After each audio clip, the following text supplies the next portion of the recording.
Good morning, नमस्कार। सभी का स्वागत है पावर ऑफ नॉलेज लीगल मेरे चैनल पे। आई होप सब अच्छे से पढ़ाई कर रहे होंगे, अपनी कंपटीशन में लगे होंगे और कुछ ना कुछ ज्ञान आप इन वीडियोस के माध्यम से भी ले रहे होंगे। आजकल हम मेंटल हेल्थ पे वीडियोस बना रहे हैं और आपको मेंटल हेल्थ के जितने भी इश्यूज़ होते हैं उनको हम डिस्कस करके ये समझाने की कोशिश कर रहे हैं कि इनके प्रति आपके अंदर अवेयरनेस आए, आप दूसरे लोगों को जज ना करें, ठीक है, उनके प्रति सद्भाव रखें, उनके प्रति करुणा रखें अगर कोई ऐसी बीमारियों से जूझ रहा है तो, ठीक है।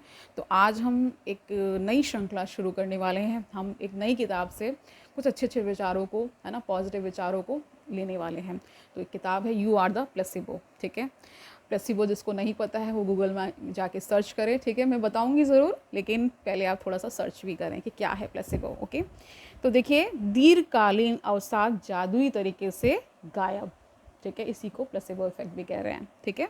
देखिए, एक केस स्टडी के माध्यम से हम पूरी सेशन को करने वाले हैं।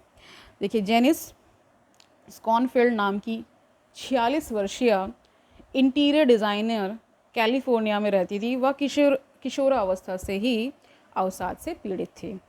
उसने साल 1997, ठीक है, में अखबार में एक विज्ञापन देखा। इसके बाद उसे लगा कि उसको अपनी मदद मिल सकती है, ठीक है। UCLA, है ना, न्यूरो साइकेट्रिक संस्था वाले कुछ स्वयं सेवक खोज रहे थे। वे अवसाद निरोधी दवा, है ना, इफेक्सोर का क्लिनिकल परीक्षण करना चाहते थे। वहीं जेनिस का अवसाद इतना बढ़ गया था कि बार बार मन में आत्महत्या के विचार आते थे, ठीक है।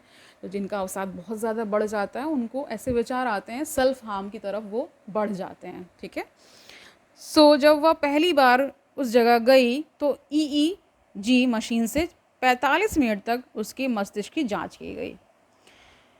उसे फार्मेसी से दवा की बोतल दे दी गई। वह जानती थी कि उनके आधे समूह को दवा और आधे समूह को प्लेसिबो दिया जाना था। देखिए, प्लेसिबो वो होता है जैसे कि हम आपको विश्वास दिला दें कि मेडिसिन इसमें है, बट रियलिटी में क्या होगा, वो मेडिसिन होगी नहीं, केवल पानी होगा। केवल विश्वास से आप ठीक हो जाएंगे। ऐसे बहुत सारे प्रयोग किए गए हैं, ठीक है। इसीलिए इस किताब का नाम यू आर द प्लेसिबो रखा गया है, ठीक है। मतलब कह सकते हैं इसको इस तरह से समझिए कि एक समुदाय ऐसा है जिसको उसकी मेडिसिन्स, प्रॉपर मेडिसिन्स दी गई, वो भी ठीक हुए। एक समुदाय को मेडिसिन्स ना दे करके उसका कुछ रूपांतरित रूप दे दिया गया, लेकिन मेडिसिन उसमें नहीं थी। केवल ये बताया गया, ये विश्वास दे करके दिया गया कि इसमें मेडिसिन है, ठीक है। तो यही इसमें यहाँ पे हो रहा है। हालांकि उसे डॉक्टरों या अध्ययन करने वालों को यह पता नहीं था कि किसे दवा दी जाएगी और कौन प्लेसिबो दवा ले जा रही है, ठीक है, ले जा रहा है। अध्ययन पूरा होने तक किसी को कुछ नहीं बताया गया। जेनिस के लिए इस बात से कोई फर्क नहीं पड़ता था। वह उत्साहित और आशान्वित थी। कई वर्षों तक अवसाद का शिकार रहने के कारण के बाद उसकी ऐसी हालत हो गई थी कि उसकी आंखें अचानक भर आती थी। लेकिन अब उसे खुशी थी कि थोड़ी सी मदद तो मिल रही है। तो देखिए, ऐसे जो अवसाद में ग्रस्त होते हैं व्यक्ति, उनको बार बार रोना आता है, उनके ये लक्षण होते हैं। तो वैसे ही जेनिस के साथ भी हो रहा था। जेनिस ने अध्ययन के 8 सप्ताह के दौरान हर सप्ताह क्लिनिक आने के लिए सहमति दी। उससे पूछा जाता था कि वह कैसा महसूस कर रही है। फिर हर बार EEG भी किया जाता था, ठीक है। जेनिस को दवा लेने के बाद नाटकीय प्रभाव महसूस होने लगा। पहले जी मिचलाया, पर यह भी अच्छी बात थी क्योंकि उसे पता था कि यह उस दवा का दुष्प्रभाव हो सकता है, ठीक है। उसे खुशी थी कि कम से कम उसका अवसाद तो घट रहा है, ठीक है, ओके। भले ही दुष्प्रभाव क्यों ना सहने पड़े, जेनिस हर सप्ताह जिस नर्स से बात करती उसे भी यही लगता कि असली दवा मिलने से ही जेनिस को आराम मिल रहा है, ठीक है। 8 सप्ताह के बाद एक शोधकर्ता को पता लगा कि जेनिस को वास्तव में कोई दवा नहीं दी गई। फिर भी अब उसके मन में आत्महत्या के विचार नहीं आते थे। उसने स्वयं को एक नए इंसान के रूप में देखना शुरू कर दिया था, जबकि वह तो प्लेसिबो समूह से थी। जेनिस को भी लगा कि डॉक्टर से भूल हुई होगी। उसे यकीन नहीं हुआ कि वह केवल मीठी गोलियों के सेवन भर से कई वर्षों की लंबी बीमारी से मुक्त हो गई थी, ठीक है। जबकि उसे तो दुष्प्रभाव भी महसूस हो रहे थे। कोई दवा नहीं दी जा रही थी, लेकिन वही सिम्टम्स, वही प्रतिक्रिया, वही रिएक्शंस आ रहे थे जो दवा देने के बाद जो रिएक्शंस आते हैं, ठीक है। समझ पा रहे होंगे, ओके। हो सकता है शोधकर्ताओं को कोई गलतफहमी हुई हो। जब उसने डॉक्टर को दोबारा रिकॉर्ड देखने को कहा तो उसने हंसकर कहा कि जेनिस जिन गोलियों को दवा समझती हैं वे प्लेसिबो थी।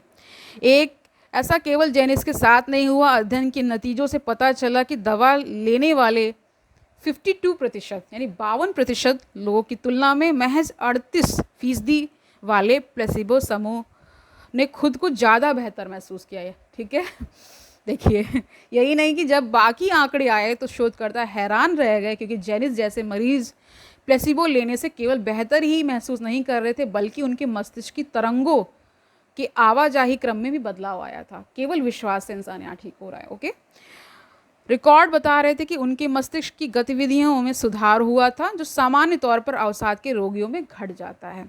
इस तरह प्लेसिबो प्रभाव ने न केवल जेनिस का मन बदला, बल्कि उसके भीतर जैविक बदलाव लाने में मदद भी की। दूसरे शब्दों में बेहतरी का भाव केवल उसका मन ही नहीं, दिमाग भी महसूस कर रहा था, और केवल बेहतर महसूस नहीं कर नहीं रही थी, बेहतर हो भी रही थी। देखिए प्लेसिबो का इफ़ेक्ट इतना कह सकते हैं इतनी सुंदर कह सकते हैं, जैसे कि आप दवा भी ना ले रहे हो और आप ठीक भी हो रहे हो, तो इसका मतलब आपके दिमाग को ही इतना ज़्यादा सशक्त कर दिया गया है कि आप अपनी बैटल लड़ पा रहे हैं। ठीक है, अपने विचारों को आप ठीक ढंग से व्यवस्थित कर पा रहे हैं। ठीक है, केवल एक तरह से वो पूरा नाटक किया गया कि उसको अपॉइंटमेंट्स दी गई, बार बार वो 4 हफ्तों तक गई भी, है ना, हॉस्पिटल ऐसे क्लिनिक को उसने अटेंड भी किया, और वहाँ पे डॉक्टर्स उसको नाटकीय रूप से उसका इलाज भी कर रहे थे। ठीक है, ओके, यही बात यहाँ कही जा रही है।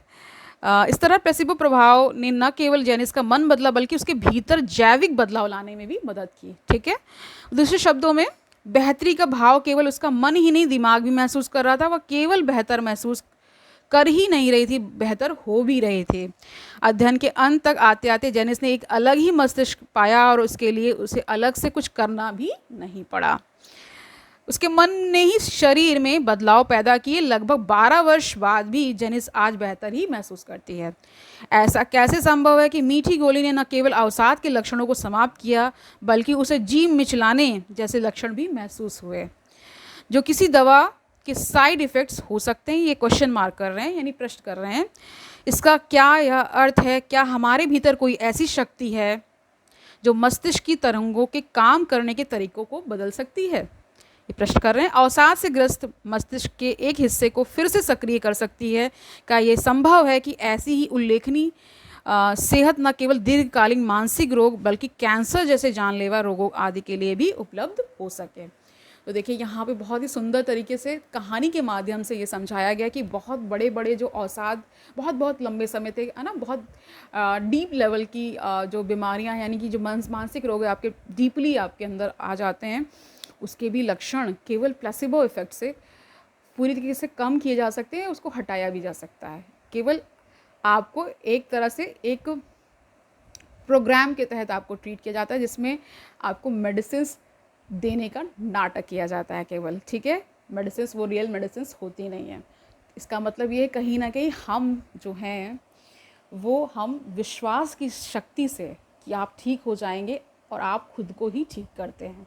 ठीक है, कितना सकारात्मक कह सकते हैं दृष्टिकोण है ये, और कितना सकारात्मक कह सकते हैं स्टोरी है ये उन पेशेंट्स के लिए है जो मानसिक रोग से ग्रसित हैं, जो ये समझ रहे हैं कि मैं कभी ठीक नहीं हो पाऊँगा।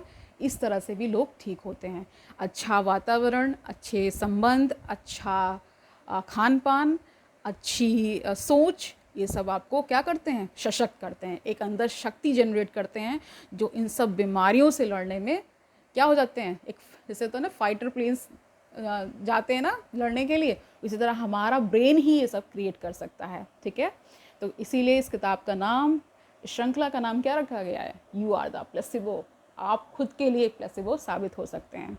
ठीक है, तो आज के लिए इतना ही रखते हैं, कल मिलते हैं। तब तक आनंद से पढ़ते रहिए, अपना बहुत सारा ख्याल रखिए, अपनों का ख्याल रखिए, और इस संसार को बेहतर बनाने की ओर आगे बढ़िए। कल मिलते हैं, तब तक के लिए ऑल दी वेरी बेस्ट।